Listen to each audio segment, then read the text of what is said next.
दोस्तों चलिए लेकर के आ गए हैं आपके लिए फिजिक्स का प्रीवियस ईयर्स का क्वेश्चन, यानी कि आरआरबी के द्वारा दोस्त अभी तक के जितने भी क्वेश्चन पूछे गए हैं उन सभी को हम यहाँ पे क्या कर रहे हैं कि चैप्टर वाइज डिस्कस करा रहे हैं। ठीक है, तो आज जो आपको चैप्टर देखने के लिए मिलेगा वो इलेक्ट्रिसिटी यानी कि विद्युत से देखने के लिए मिलेगा। ठीक है, देखिए पिछले सेट में हमने इलेक्ट्रिसिटी से कुछ क्वेश्चन जो है प्रोवाइड कराया था पिछले सेट में। ठीक है, लेकिन उसमें भी क्या है कि आपको कुछ क्वेश्चन बच गया था। आपको हम क्या बता दिए थे कि इलेक्ट्रिसिटी दोस्त थोड़ा सा लंबा चैप्टर है और सबसे ज्यादा क्वेश्चन जो है इसी से दागे जाते हैं, इसलिए इस सारे चैप्टर को इलेक्ट्रिसिटी चैप्टर को पढ़ना बहुत जरूरी है। ठीक है, बिल्कुल मिस मत कीजिएगा दोस्त, क्योंकि सबसे ज्यादा क्वेश्चन आपको इलेक्ट्रिसिटी से ही आएगा। ठीक है, तो चलिए इसमें जो आरआरबी के द्वारा अभी तक के जो क्वेश्चन पूछे गए हैं उसे एक एक करके देखते हैं। पिछले सेट में भी देखे थे और इस सेट में भी देखेंगे एक एक करके। बिल्कुल मिस मत कीजिएगा दोस्त, शुरू से अंत तक के देखिएगा। ठीक है, काफी इंपॉर्टेंट और काफी सिलेक्टिव क्वेश्चन इसमें डाला गया है। ठीक है, चलिए देखते हैं, शुरू करते हैं क्वेश्चन नंबर फर्स्ट से। देखिएगा, देख लीजिए दोस्त, ये क्वेश्चन नंबर पहला कह रहा है कि फ्लेमिंग के बाएं हाथ में कहता है कि तर्जनी जो है निम्नलिखित में से किसे इंगित करता है। बहुत अच्छा क्वेश्चन है दोस्त। देखिए फ्लेमिंग के अगर रूल पढ़े होइएगा, फ्लेमिंग के लेफ्ट हैंड रूल, तो आपको पता होगा कि कौन सा उंगली जो है क्या इंगित करता है। ठीक है, वैसे फ्लेमिंग के लेफ्ट हैंड यानी बाएं हाथ का नियम क्या कहता है कि माध्यमा, तर्जनी और अंगूठा तीनों को परस्पर इस प्रकार रखना है दोस्त कि 90 डिग्री का एंगल बन जाए। कितना? 90 डिग्री का, एक दोस्त तीनों को जो है लंबवत रखना है, 90 डिग्री का एंगल बन जाए। उस कंडीशन में जो होगा अंगूठा जो होगा, जान लीजिए कि ये चालक की दिशा को इंगित करेगा, और ये तर्जनी जो होता है, ये तर्जनी आपको जान लीजिए कि चुंबकीय क्षेत्र की दिशा को इंगित करेगा, और माध्यमा जो होता है वो धारा की दिशा को इंगित करता है। तो ये तीनों उंगली में से जान लीजिए कि किसी के बारे में भी पूछा जा सकता है आपसे, लेकिन इसमें जो पूछा गया है वो तर्जनी के बारे में पूछा गया है। ठीक है, तर्जनी आपको पता ही दिए हैं कि चुंबकीय क्षेत्र की दिशा को इंगित करता है। किसे? चुंबकीय क्षेत्र की दिशा को इंगित करता है, ध्यान रखिएगा। ये थर्ड नंबर आपका आंसर क्या होगा कि बिल्कुल करेक्ट होगा, चुंबकीय क्षेत्र की दिशा को। ठीक है, चलिए सेकेंड नंबर क्वेश्चन दिखाते हैं। देख लीजिए दोस्त, सेकेंड नंबर क्वेश्चन कहता है कि किसी परिनालिका के भीतर चुंबकीय क्षेत्र रेखाएं जो होती है वो किस रूप में होती है। देखिए परिनालिका जो होती है उससे अगर इलेक्ट्रिसिटी करंट प्रवाहित होती है तो उसके अंदर और बाहर क्या होता है कि मैग्नेटिक फील्ड उत्पन्न होता है। ठीक है, क्या होता है? मैग्नेटिक फील्ड उत्पन्न होता है। मैग्नेटिक फील्ड जो उत्पन्न होता है तो मैग्नेटिक लाइंस की वजह से होता है, लाइंस उत्पन्न होता है। जितने दूर तक के लाइंस जाते हैं उतना दूर तक के उसका मैग्नेटिक फील्ड कहलाता है। जिस लाइन से इंडिकेट करते हैं उसको मैग्नेटिक लाइंस कहते हैं। ठीक है, अब वो मैग्नेटिक लाइंस जो होती है वो कभी भी एक दूसरे को प्रतिच्छेद नहीं करती है। क्यों नहीं करती है? क्योंकि जितने भी लाइंस, मैग्नेटिक लाइंस होती हैं वो पैरेलल होती है, एक दूसरे के समांतर होती है, कभी प्रतिच्छेद नहीं करती है। ध्यान रखिएगा इसे। तो क्या होगा कि समानांतर होती है। ये सेकेंड नंबर आपका आंसर क्या होगा कि बिल्कुल करेक्ट होगा। ठीक है, चुंबकीय क्षेत्र रेखाएं एक दूसरे के समानांतर होती है। चलिए अगला क्वेश्चन दिखाते हैं। अगला क्वेश्चन देखिए दोस्त, अगला नंबर ये क्वेश्चन कहता है कि किसी चुंबक के चारों ओर का वह क्षेत्र जो क्या करता है कि जिसमें जो है चुंबकीय बल द्वारा जो है लगाया जाता है उसके क्या कहते हैं। देखिए कोई चुंबक है, चुंबक के बल के द्वारा जो है किसी भी पदार्थ पर लग रहा है तो वो पदार्थ क्या कहलाएगा, ये हमें जानना है। जान लीजिए ये चीजें। तो एक मैग्नेट रख दीजिए। अब मैग्नेट के चारों ओर अगर कोई पदार्थ है चुंबक की ओर अगर आकर्षित हो रहा है तो वो पदार्थ क्या कहलाएगा? चुंबकीय पदार्थ कहलाएगा। सीधी सी बात है, आप खुद खींचे हुए थोड़ी चलाइएगा, आप चुंबकीय पदार्थ थोड़ी ना नहीं है। अगर लोहा है तो मैग्नेटिक है, जिसमें मैग्नेट का गुण पाया जाता है, वो उसकी ओर आकर्षित हो जाएगा। ठीक है, तो ये चीजें ध्यान रखिएगा कि जिस बल से कोई भी वस्तु आकर्षित होती हुई चली जाती है वो वस्तु जो क्या कहलाएगी? चुंबकीय पदार्थ कहलाएगी। ठीक है, तो ये सेकेंड नंबर आपका आंसर क्या होगा कि बिल्कुल करेक्ट होगा, चुंबकीय पदार्थ। चलिए अगला क्वेश्चन आपको दिखा देते हैं, देखिएगा। देख लीजिए अगला नंबर क्वेश्चन दोस्त ये कह रहा है कि निम्नलिखित में से कहता है कि कौन सा पदार्थ जो है विद्युत चुंबक बनाने के लिए जो है सबसे अधिक जो है उपयुक्त होता है। इन चारों में से बता देना है। सबसे अधिक उपयुक्त होता है मैग्नेट बनाने में, इलेक्ट्रोमैग्नेटिक बनाने में। ठीक है, तो बहुत अच्छा क्वेश्चन है। देखिए विद्युत चुंबक बनाने के लिए अगर इस्तेमाल जो करते हैं हम, इन चारों में से अगर देखा जाए तो ये फोर्थ नंबर आपका आंसर करेक्ट होगा। ये फोर्थ नंबर क्या? मृदु लोहा का इस्तेमाल जो है जान लीजिए कि विद्युत चुंबक यानी इलेक्ट्रोमैग्नेटिक बनाने में किया जाता है। क्यों किया जाता है ये जान लीजिए। इसलिए किया जाता है कि मृदु लोहा जो होती है, सॉफ्ट आयरन जो होती है, उसमें चुंबक का गुण जो है रखने का कहीं ज्यादा क्षमता होती है, और डीमैग्नेटाइजेशन जो होता है वो आसानी से उसको किया जा सकता है। इस वजह से क्या होता है कि इलेक्ट्रोमैग्नेटिक यानी विद्युत चुंबक बनाने में सॉफ्ट आयरन का हम इस्तेमाल करते हैं। ठीक है, दूसरी नंबर जान लीजिए कि इससे जुड़ा हुआ क्वेश्चन जो है पूछे जाते हैं कभी कभी कि ट्रांसफार्मर का क्रूड जो है वो किससे बना होता है? वो भी सॉफ्ट आयरन से ही बना होता है। वो भी क्यों बनता है सॉफ्ट आयरन से? किसी और लोहा से भी बनाया जा सकता है ट्रांसफार्मर का क्रूड, लेकिन सॉफ्ट आयरन का ही इस्तेमाल क्यों करते हैं? इसलिए करते हैं कि आपको पता है कि जब इलेक्ट्रिसिटी ट्रांसफार्मर में सप्लाई होता है तो हिस्टैरिसीस लॉस उत्पन्न होती है, जिसके कारण उसमें ऊर्जा कहीं ज्यादा खपत होने लगती है क्षति होने लगती है। तो हिस्टेरेसिस ज्यादा लॉस उत्पन्न न हो, इसलिए उसमें क्या किया जाता है कि उसके क्रोड को सॉफ्ट आयरन का बनाया जाता है, ये कारण होता है। ठीक है, तो दोस्त पूछे जाते हैं, इंपॉर्टेंट है, ध्यान में रखिएगा। चलिए अगला नंबर क्वेश्चन देखिए दोस्त, अगला नंबर ये क्वेश्चन कहता है कि चुंबकीय कंपास कहता है निम्नलिखित में से क्या होता है। ठीक है, इसमें से बताना चुंबकीय कंपास में क्या होता है। देखिए चुंबकीय अगर कंपास, मैग्नेटिक कंपास अगर आप देखे होइएगा, एक छोटा सा होता है, उसमें सुई लगा होता है। ठीक है, कंपास में जो क्या करता है कि डायरेक्शन इंडिकेट करने का काम करता है, कंपास होता है। तो उसमें सुई में क्या लगा होता है ये हमें जानना है। देखिए सुई जो होता है वो एल्युमिनियम का होता है, लेकिन उस एल्युमिनियम में एक छोटा सा मैग्नेट लगा होता है, जो जिस दिशा में उत्तर दिशा में जाइएगा तो उत्तर दिशा की ओर, दक्षिण दिशा की ओर इंडिकेट करता है वो कंपास। तो एल्युमिनियम के साथ साथ ही एक छोटा सा चुंबकीय पदार्थ लगा होता है, इसको ध्यान में रखिएगा। ठीक है, ये फोर्थ नंबर आपका आंसर क्या होगा कि बिल्कुल करेक्ट होगा। एल्युमिनियम एक दिक्सूचक पॉइंटर होता है, जिसके साथ में क्या होता है कि एक छोटा सा चुंबक लगा होता है। चलिए अगला नंबर क्वेश्चन देख लीजिए दोस्त, अगला नंबर ये क्वेश्चन कह रहा है कि सीधे धारावाही चालक से दूर जाने पर, सीधे धारावाही चालक से दूर जाने पर कहता है चुंबकीय क्षेत्र रेखाएं की परिधि में क्या होता है। ठीक है, ये हमें जानना है। देखिए कोई अगर मैग्नेट है और धारावाही अगर तार उससे जो है क्या होगा, यह धारा प्रवाहित कीजिए तो उसके चारों ओर क्या होता है कि मैग्नेटिक फील्ड उत्पन्न होने लगता है। तो उसके परिधि में क्या होगा, देखिए जैसे जैसे क्या होगा कि चुंबकीय क्षेत्र रेखा परिधि, चालक अगर क्या है कि सीधे धारावाही चालक है, अगर उससे दूर लेते जाइएगा तो मैग्नेटिक फील्ड जो रेखाएं बनती है उसका क्या है, क्या होता है कि परिधि जो होता है चारों ओर का परिधि, वो कि क्या होता है कि दूर जाने लगता है, उसमें भी वृद्धि होने लगता है। इसको ध्यान में रखिएगा, क्या होने लगता है, वृद्धि होने लगता है। ये आपका क्या होगा कि फोर्थ नंबर ऑप्शन क्या होगा कि बिल्कुल करेक्ट होगा। ठीक है, चलिए अगला नंबर क्वेश्चन दिखाते हैं, देखिएगा, देख लीजिए अगला नंबर ये क्वेश्चन कहता है कि जब चुंबकीय क्षेत्र के भाग में, जब चुंबकीय क्षेत्र के भाग में क्या होता है कि चुंबकीय बल रेखाएं अधिक संघनन होती है तो निम्नलिखित में से क्या उपस्थित होने की इंगित करती है। ठीक है, हमें इस चारों में से ऑप्शन में बताना है। देखिए एक मैग्नेट ले लीजिएगा, चुंबक, उस पे संघनन करने का मतलब क्या, जहां पे सबसे अधिक जो है क्या होता है कि मैग्नेटिक लाइंस होती है, वहां पे क्या होता है, जहां पे सबसे अधिक मैग्नेटिक लाइंस होती है वहां पे चुंबकत्व का गुण जो होता है वो सबसे अधिक होता है। अगर कोई भी चुंबकीय पदार्थ उसके पास आता है तो सबसे अधिक कहां पे आकर्षित होगा, जहां पे मैग्नेटिक लाइन से संघनित होता है। ठीक है, वहां पे सबसे ज्यादा क्या होगा कि वो आकर्षित करेगा। ठीक है, तो इसको ध्यान में रखिएगा, प्रबल या सबसे अधिक चुंबकीय उस पे क्षेत्र होता है और वहीं पे सबसे ज्यादा अट्रैक्ट होता है चुंबकीय पदार्थ, ध्यान रखिएगा। तो ये आपका होगा कि फोर्थ नंबर ये ऑप्शन क्या होगा कि बिल्कुल करेक्ट होगा। ठीक है, चलिए अगला क्वेश्चन आपको दिखा देते हैं, देखिएगा, देख लीजिए अगला नंबर क्वेश्चन ये कह रहा है कि किसी दंड चुंबक के बाहर क्या है, किसी दंड चुंबक के बाहर कहता है चुंबकीय क्षेत्र रेखाएं जो होती है वो संबंध गलत कथन का क्या करता है कि चयन कीजिए। ये गलत कथन का चयन करना है। देखिए किसी भी दंड चुंबक है, चुंबकीय क्षेत्र रेखाएं के बारे में, इसमें से संबंधित गलत स्टेटमेंट कौन सा है ये हमें जानना है। चलिए एक एक करके हम पढ़ते चलते हैं और देखते हैं कि कौन सा गलत है। पहला नंबर देखिए, पहला नंबर दोस्त ये कह रहा है कि क्षेत्र रेखाएं जो होती है वो एक दूसरे को प्रतिच्छेद करती है। ये पहला नंबर कह रहा है, ये गलत है दोस्त। चुंबकीय क्षेत्र रेखाएं जो होती है वो कभी एक दूसरे को प्रतिच्छेद करती ही नहीं है, क्योंकि वो पैरेलल होती है, समानांतर होती है। ठीक है, तो कभी भी एक दूसरे को प्रतिच्छेद नहीं करेगी। पहला ही स्टेटमेंट हमको पकड़ा गया कि ये गलत दिए हुआ है, तो ये आपका first number according to question सही होगा आंसर। ठीक है, चलिए अगला नंबर देखिए दोस्त, अगला नंबर ये कहता है कि स्थिर धारा वाली कहता है कि परिनालिका का उपयोग जो है किस रूप में किया जाता है। देखिए स्टेबल जो है करंट यानी कांस्टेंट करंट सोलेनोइड का कहता है कि उपयोग कहां किया जाता है।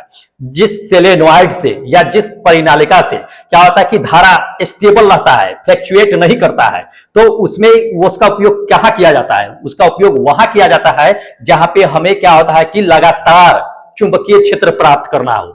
जहां पे लगातार चुंबकीय क्षेत्र प्राप्त करना हो वहां पे जान लीजिए कि स्थिर धारावाही परिनालिका का उपयोग किया जाता है, क्योंकि लगातार परिनालिका से क्या होगा कि करंट प्रवाहित होता रहेगा, एकदम कंटिन्यू, कोई फ्लक्चुएट नहीं होगा, कंटिन्यू जो है धारा प्रवाहित होता रहेगा। जब कंटिन्यू धारा प्रवाहित, एक समान धारा प्रवाहित कंटिन्यू होते रहेगा तो कंटिन्यू उसके चारों ओर क्या होगा कि मैग्नेटिक फील्ड उत्पन्न होते रहेगा निरंतरन हमेशा। तो लगातार चुंबकीय जो है क्षेत्र जहां भी उत्पन्न करना हो वहां पे स्थिर धारावाही परिनालिका का उपयोग किया जाता है, ध्यान रखिएगा। ये सेकेंड नंबर आपका आंसर क्या होगा कि बिल्कुल करेक्ट होगा, निरंतरन चुंबकीय क्षेत्र के लिए। ठीक है, चलिए अगला क्वेश्चन आपको दिखाते हैं, देखिएगा, देख लीजिए। हाँ, अगला नंबर ये क्वेश्चन कहता है कि विद्युत मोटर में चुंबकीय क्षेत्र में कहता है कि आपको कुंडली के घूर्णन की दिशा ज्ञात करने के लिए इसमें से किसका उपयोग करते हैं। देखिए किसी भी विद्युत मोटर में अगर चुंबकीय क्षेत्र आपको क्या करना है कि ज्ञात करना है तो किसका उपयोग करेंगे इसमें, किसके मतलब कि नियम पे जान लीजिए कि विद्युत मोटर जो है चुंबकीय क्षेत्र उसको ज्ञात किया जाता है, तो वो फ्लेमिंग के लेफ्ट हैंड रूल से, किसके, फ्लेमिंग के लेफ्ट हैंड रूल पे ध्यान रखिएगा, ये सेकेंड नंबर आपका आंसर करेक्ट होगा। फ्लेमिंग के बाएं हाथ के नियम पे ही क्या किया जाता है कि विद्युत मोटर में चुंबकीय क्षेत्र में जो कॉइल होती है जो घूर्णन गति करती रहती है उसका हम क्या करते हैं कि मैग्नेटिक फील्ड जो है वो ज्ञात करने में करते हैं। मैग्नेटिक फील्ड किससे ज्ञात करते हैं, आपको बता दिए हैं कि अंगूठा जो होता है वो क्या होता है, चालक की दिशा को दिखाता है, तर्जनी जो है चुंबकीय क्षेत्र को, आइए जो है माध्यमा जो है चालक धारा की दिशा को दिखाता है। तो तर्जनी के हिसाब से क्या करते हैं कि उस पे जो है चुंबकीय क्षेत्र की दिशा को ज्ञात कर लेते हैं। इंपॉर्टेंट है, ध्यान में रखना है, ठीक है। चलिए अगला क्वेश्चन आपको दिखा देते हैं, देखिएगा, देख लीजिए अगला नंबर। ये क्वेश्चन कहा जा रहा है कि चुंबकीय क्षेत्र में परिवर्तन द्वारा जो है प्रेरित धारा उत्पन्न करने की प्रक्रिया को क्या कहते हैं। देखिए किसी भी मैग्नेटिक फील्ड है, अगर उसमें जबरदस्ती आप क्या कीजिए कि चेंजिंग करके धारा उत्पन्न कराइए तो उस प्रक्रिया को क्या कहेंगे, उस प्रक्रिया को जान लीजिए कि हम लोग विद्युत चुंबकीय प्रेरण कहते हैं। क्या कहते हैं, विद्युत चुंबकीय प्रेरण कहते हैं। ये आपका क्या होगा कि ये थर्ड नंबर ये जो है ऑप्शन क्या होगा कि बिल्कुल करेक्ट होगा, विद्युत चुंबकीय प्रेरण कहते हैं। और ये जो है विद्युत चुंबकीय प्रेरण का खोज किसने किया था, आपको पता है ना, माइकल फैराडे साहब ने किया था, तो भूलिएगा नहीं, इंपॉर्टेंट है। चलिए अगला देख लीजिए दोस्त, अगला नंबर ये क्वेश्चन कहता है कि चुंबकीय क्षेत्र रेखाएं डैश होती है। तो चुंबकीय क्षेत्र रेखाएं क्या होती है, आपको हम बता दिए हैं कि चुंबकीय क्षेत्र रेखाएं जितने भी होती है एक दूसरे के पैरेलल होती है, एक बंद वक्र के रूप में होती है। किसे, बंद वक्र के रूप में होती है, तो इसको ध्यान में रखिएगा, बंद वक्र के रूप में होगा। इसमें से देख लीजिए, हाँ ये फर्स्ट नंबर आपका बंद वक्र के रूप में होगा, जो हमेशा क्या होता है ना कि एक दूसरे के पैरेलल होती है, कर्व में बना होता है, बंद वक्र में होता है, कहीं ओपन नहीं होता है, ठीक है। चलिए अगला क्वेश्चन आपको दिखाते हैं, देखिएगा। हाँ देख लीजिए दोस्त, अगला नंबर ये क्वेश्चन कहता है कि एक साधारण चुंबक किसे आकर्षित नहीं कर सकता है। तो एक सिंपल से मैग्नेट ले लीजिए और हमें देखना है कि किसको आकर्षित नहीं कर सकता है। तो इसमें से ऑप्शन में से देख लीजिए, जो चुंबकीय पदार्थ नहीं होगा उसे आकर्षित नहीं करेगा। तो चुंबकीय पदार्थ इसमें कौन नहीं होगा दोस्त, ये सेकेंड नंबर, कांसा जो होता है वो चुंबकीय पदार्थ नहीं होता है या चुंबक का गुण नहीं होता है इसमें, और इसे कभी भी आकर्षित नहीं कर सकता है, ठीक है। चलिए अगला नंबर देख लीजिए दोस्त, अगला नंबर ये क्वेश्चन कहता है कि जब किसी तार से होकर के धारा क्या होता है कि प्रवाहित होती है, जब भी किसी तार से क्या होता है कि धारा प्रवाहित होती है तो बार बार क्या होता है कि कंपास की सुई में विक्षेपित होती है, और यह विक्षेपन सबसे पहले जो है किसने ध्यान दिया था इस पे, ठीक है, ये हमें बताना है। तो देख लीजिए चारों ऑप्शनों में से हमें बताना है कि किसने इस पे सबसे पहले ध्यान दिया था। देखिए आपको हम करेक्ट आंसर बताते हैं, और स्टेट का प्रयोग पढ़े होइएगा, क्या, ऑस्टेट साहब ने, उसी ने ध्यान दिया था। ये सेकेंड नंबर आपका आंसर करेक्ट होगा, ऑस्टेट साहब। ऑस्टेट साहब ने क्या देखा था कि किसी धारावाही चालक है, उसके पास एक कंपास था, धारावाही चालक था, उससे करंट प्रवाहित हो रहा था, अचानक सुई जो है विक्षेपित हो गया। उन्होंने देखा रे सुई विक्षेपित हो गया, स्विच ऑफ किया, फिर यहाँ बंद हो गया विक्षेपित होना, फिर ऑन किया, फिर विक्षेपित होना शुरू हो गया। तब कहा कि ऐसे कैसे हो सकता, फिर उन्होंने धारा की दिशा को बदल दिया, उल्टा कर दिया, तो कंपास की सुई की दिशा भी बदल गई, ठीक है। तो ये प्रयोग जो है उलट फेर करके ऑस्टेट साहब ने किया था, और उन्होंने सबसे पहले जो है इस चीज को देखा था। तो इंपॉर्टेंट है, ध्यान में रखिएगा, एनटीपीसी के एग्जाम में पूछे जा चुके हैं, ठीक है। चलिए अगला क्वेश्चन दिखाते हैं, देख लीजिए अगला नंबर ये क्वेश्चन कहता है कि निर्वात को माना जाता है। तो निर्वात को क्या माना जाता है दोस्त, अचुंबकीय सामग्री माना जाता है, ध्यान रखिएगा। ये फर्स्ट नंबर, अचुंबकीय सामग्री क्यों माना जाता है, क्योंकि निर्वात में जान लीजिए कि मैग्नेट का गुण जो है बिल्कुल पाया ही नहीं जाता, मैग्नेट का गुण नहीं पाया जाता है, इसलिए अचुंबकीय सामग्री माना जाता है इसे, ठीक है। चलिए अगला क्वेश्चन दिखाते हैं, देखिए अगला नंबर एक क्वेश्चन ये कह रहा है कि निम्नलिखित में से किसमें कहता है कि अस्थायी चुंबक की तरह जो है चुंबक का गुण नहीं होता है, ठीक है। तो अस्थायी चुंबक की तरह चुंबक का गुण नहीं होता है, ये हमें बताना है इन चारों ऑप्शनों में से किसमें नहीं होगा। देखिए आपको करेक्ट आंसर हम सीधा बता देते हैं कि किसमें नहीं होगा, एनटीपीसी के एग्जाम में पूछा जा चुका है ये क्वेश्चन। तो अस्थायी चुंबक का गुण किसमें नहीं होगा, इन चारों में से अगर देखिए तो ये फोर्थ नंबर आपका आंसर करेक्ट होगा। क्या, चुंबक पत्थर मतलब कि लोड स्टोन कहते हैं। इसमें क्या होता है ना, लोड स्टोन में चुंबकीय गुण बिल्कुल नहीं पाया जाता है अस्थायी चुंबक की तरह, ठीक है। इसको ध्यान में रखिएगा, इंपॉर्टेंट है। चलिए अगला नंबर क्वेश्चन देखिए दोस्त, अगला नंबर ये कहता है कि निम्नलिखित में से कौन सा इलेक्ट्रोमैग्नेटिक के बारे में कहता है कि सत्य नहीं है। तो इलेक्ट्रोमैग्नेटिक के बारे में सत्य नहीं है, ये हमें जानना है इन चारों में से, ऑप्शन में से। एनटीपीसी के एग्जाम में पूछ दिया है, इंपॉर्टेंट है, एक एक करके पढ़ते हैं और फिर देखते हैं कि कौन जो है इलेक्ट्रोमैग्नेटिक के बारे में सही स्टेटमेंट नहीं है। पहला देख लीजिए, पहला नंबर आपको क्या कहा जा रहा है कि यह एक अस्थायी चुंबक है, अस्थायी चुंबक है। तो बिल्कुल सही है, इलेक्ट्रोमैग्नेटिक जो होता है वो एक अस्थायी चुंबक होता है। जब तक उसमें करंट प्रवाहित होते रहता है तब तक चुंबक का गुण दिखाता है, जैसे करंट प्रवाहित बंद होना हो जाएगा वैसे मैग्नेटिक का गुण अब खो देता है। तो एक अस्थायी तौर पे होता है इसको, ठीक है। सेकेंड नंबर देखिए, सेकेंड नंबर आपको क्या कह रहा है कि इसकी क्षमता जो है उसके पोल के बीच जो है 7 भिन्न होती है। बिल्कुल सही है, प्रत्येक पोल पे उसका क्या होता है कि मैग्नेट का गुण जो होता है, इलेक्ट्रोमैग्नेट का गुण वो अलग अलग होता है। तीसरा नंबर देखिए, तीसरा नंबर आपको क्या कहा जा रहा है दोस्त, ये कह रहा है कि ध्रुवीकरण नहीं किया जा सकता है। ये गलत है, ये बिल्कुल सत्य नहीं है दोस्त। इलेक्ट्रोमैग्नेटिक को जान लीजिए कि ध्रुवीकरण किया जा सकता है, ठीक है। तो यहीं पे गलत पकड़ा गया है, आगे बढ़ने की जरूरत क्या है, ठीक है। चलिए अगला दिखाते हैं, देख लीजिए अगला नंबर ये कह रहा है कि वो मेटल जो क्या होता है, मेटल डिटेक्टर होता है। जो हवाई जहाज के अड्डे पे जाइएगा तो एक मेटल डिटेक्टर होता है जिससे लोग क्या करते हैं कि होकर के उससे पास करते हैं, ठीक है। तो वो मेटल डिटेक्टर जो होता है वो किसके नियम पे काम करता है ये हमें बताना है, ठीक है। तो इन चारों में से ऑप्शन देखिए, अब बताइए। मेटल डिटेक्टर आप जानते होइएगा, दिल्ली में जाइएगा तो मेट्रो से पास भी कीजिएगा तो आपको मेटल डिटेक्टर से गुजरना पड़ेगा, या आप रेलवे में भी जाइएगा तो मेटल डिटेक्टर से गुजरना पड़ेगा, या आप एयरपोर्ट पे जाइए तो मेटल डिटेक्टर से गुजरना पड़ेगा, ठीक है। जितने भी लोग होते हैं उन सभी को एक चेकिंग के तौर पे किया जाता है। तो उसमें ये जो है मेटल डिटेक्टर इसमें से किस पे काम करता है, देखिए विद्युत चुंबकीय प्रेरण के सिद्धांत पे काम करता है, जो एक फैराडे का नियम है। क्या है? फैराडे का नियम है, ध्यान रखिएगा। ये आपका क्या होगा कि बिल्कुल करेक्ट आंसर होगा, ठीक है। फैराडे के नियम पे काम करता है। चलिए अगला क्वेश्चन आपको दिखाते हैं, देख लीजिए। अगला नंबर क्वेश्चन ये कहता है कि वैद्युत चुंबक में क्या होता है, वैद्युत चुंबक में क्या होता है ये हमें बताना है इलेक्ट्रोमैग्नेट में। तो इन चारों में से ऑप्शन देखिए, बताइए कि इलेक्ट्रोमैग्नेट में होता क्या है। देखिए आपको हम बताते हैं कि सॉफ्ट आयरन कोर होता है। इलेक्ट्रोमैग्नेट में क्या होता है? सॉफ्ट आयरन कोर होता है, ध्यान रखिएगा। ये फर्स्ट नंबर आपका आंसर करेक्ट होगा कि इलेक्ट्रोमैग्नेट में सॉफ्ट आयरन कोर होता है। आरआरबी जेईई के एग्जाम में ये क्वेश्चन दोस्त पूछा जा चुका है, ठीक है। तो इंपॉर्टेंट है, ध्यान में रखना है। चलिए अगला क्वेश्चन आपको दिखाते हैं, देखिएगा। हाँ देख लीजिए, अगला नंबर ये क्वेश्चन कहता है कि निम्नलिखित में से कहता है कि कौन सा जो है चुंबकीय फ्लक्स की इकाई है, ठीक है। इन चारों में से देखिए, अब बताइए कि निम्नलिखित में से कौन सा जो है चुंबकीय इकाई है ये बताना है।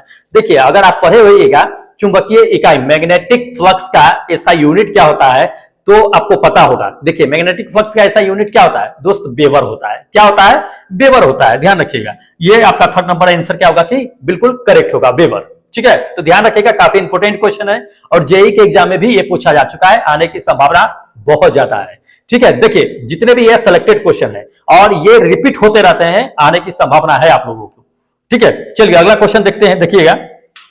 अच्छा चलिए ठीक है दोस्त, इतने 20 इंपोर्टेंट क्वेश्चन जो है आपका सिलेक्टेड क्वेश्चन है जो आरआरबी जेईई और टेक्नीशियन ग्रेड 3 के लिए, ठीक है।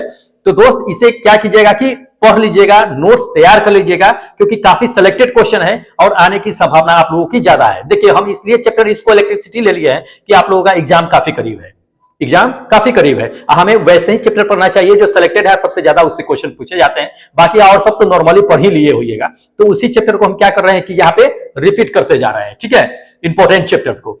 चलिए अब क्या करते हैं कि जो लोग दोस्त चैनल सब्सक्राइब नहीं किए प्लीज चैनल सब्सक्राइब कर लीजिए, क्योंकि अब जो एग्जाम होगी, जो भी शिफ्ट में क्वेश्चन पूछे जाएंगे उन सारे क्वेश्चन को हम क्या करेंगे कि यहीं पे एनालाइज कराएंगे प्रत्येक शिफ्ट का, ठीक है। तो सारे शिफ्ट का क्वेश्चन आपको यहाँ पे देखने के लिए मिलेगा, इसलिए चैनल सब्सक्राइब कर लीजिए। और आने वाली जो भी वैकेंसी है उसकी प्रिपरेशन कराया जाएगा यहाँ पे, साइंस का भी।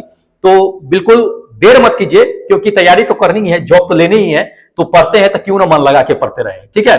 तो फटाफट चैनल सब्सक्राइब कीजिए, लाइक कीजिए, अपने दोस्तों में शेयर कीजिए और हमें इजाजत दीजिए, क्योंकि हम फिर मिलेंगे अगले दिन इसी टाइम इसी समय यहीं पे, ठीक है। जय हिंद दोस्तों।